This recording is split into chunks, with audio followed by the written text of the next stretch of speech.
৪৭,০০০ গাড়ি কিন্তু আপনাকে নিয়ে ওই ডাম্পিংয়ে ফেলে দিতে হবে না। কোনো ক্লাসিফিকেশন করার সুযোগ আপনার হাতে, আমার হাতে বা মেয়র মহোদয়ের হাতেও নাই। ওটা না না, ওটা করেছে, ওটা করেছে, ওটা আইন সিদ্ধ, আইন দ্বারা সিদ্ধ নয়। এটাও কিন্তু আমি দেখেন মেয়র মহোদয় যেটা করেছেন সেটাও বললাম যে ওটা আইন দ্বারা সিদ্ধ নয়।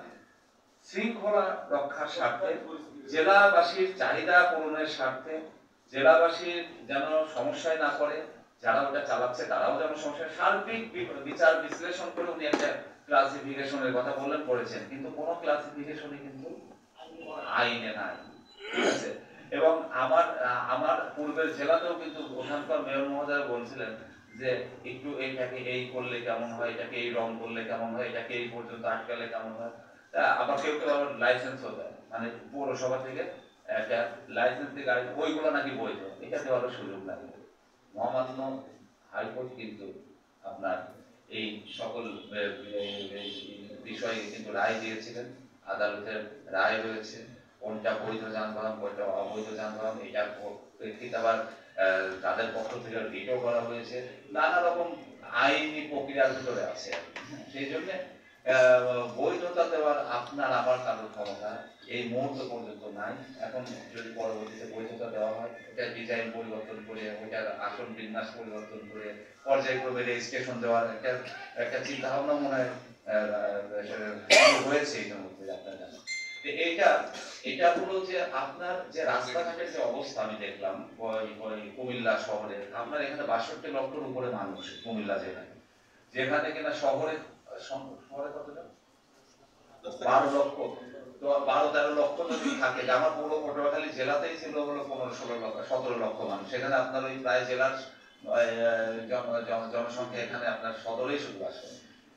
এত মানুষের যেখানে যাতায়াত, আপনি এই যে ৫০ লক্ষ ব্যাটারি চালিত রিক্সা বলেন, অটো রিক্সা বলেন, বা যে নামেই তারা ব্যবহার, সেগুলোকে আপনি হুট করে নির্মূল করে দেবেন হবে না। কারণ কি, বাস্তবতার সাথে আপনাকে চিন্তা করে কাজ করতে হবে।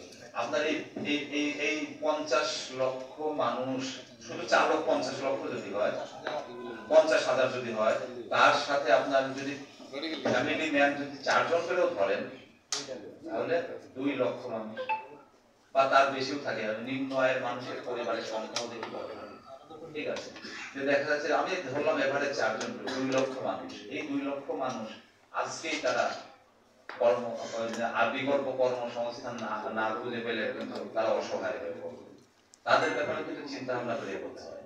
আবার আপনার এই ৫০,০০০ যারা এইটা করে কিছুটা করে খাচ্ছে, এটা যদি আপনি এখনই নির্মূল করে দেওয়ার চিন্তা করেন, ওই ৫০,০০০ মানুষ পরের দিন তার ঘরে যখন যাবে, তার ছোট্ট শিশু কন্যা, ছোট্ট শিশু সন্তানটা যখন দেখা যাচ্ছে যে খাবারের অভাবে কান্নাকাটি করছে, একজন গরিব মানুষের সন্তানের বাবার কাছে যতটা মায়া, একজন বড় লোক এসপির সন্তান, আপনার সন্তান, সবার কাছে কিন্তু একই মায়া।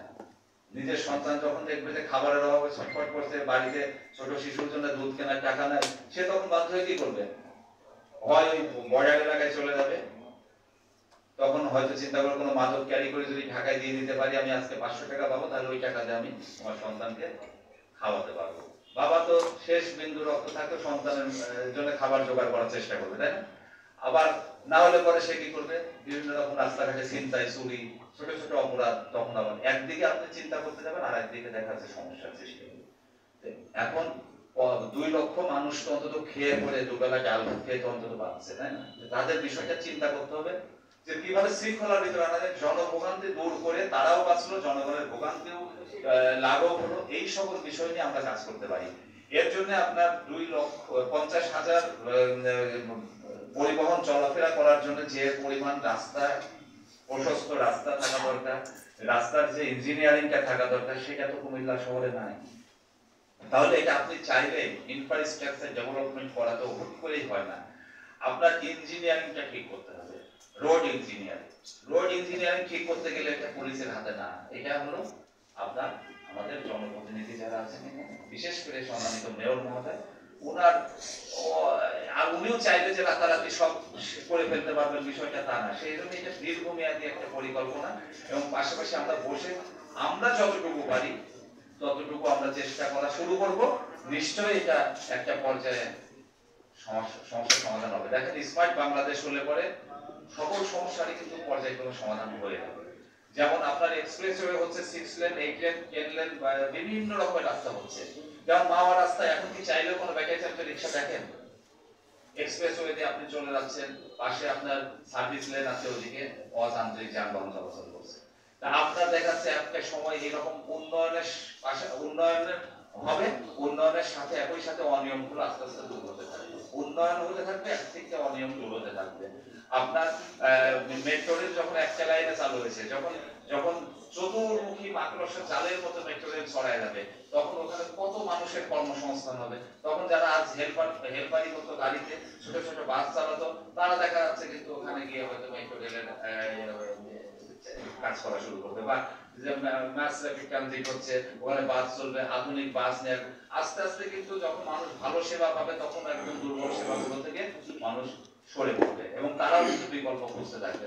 এগুলো আপনি যেটা বলেছেন, আপনি একদিন আমার সাথে বসেন, আরো কয়েকজন আসেন, আপনারা আমরা জেলাম না, আমরা এটা ভালো করতে চাই, আমরা কিন্তু আমার কাজ করতে চাই। মানে আমি বলছি যে একদিনে সকল সমস্যার সমাধান করা যাবে না, এবং ট্রাফিকের যে বড় সমস্যা সেটা হলো এই যানবাহন গুলো এবং রাস্তার ডিজাইন, এটাই হলো মূল সমস্যা। আমার সদস্যদের আন্তরিকতার অভাব থাকলে সেটা বাড়ানোর দায়িত্ব আমার।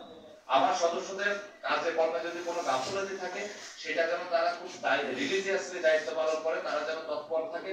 যে থানা পুলিশ, ট্রাফিক পুলিশকে আমি আরো অধিক তৎপর করবো। রাত্রিকালীন যে আপনার যে সকল ছেলেপেলের মুভমেন্ট, এগুলো নিয়ে আমি চিন্তা ভাবনা করবো কিভাবে কিভাবে এগুলো সমস্যার হাত দেওয়া যায়।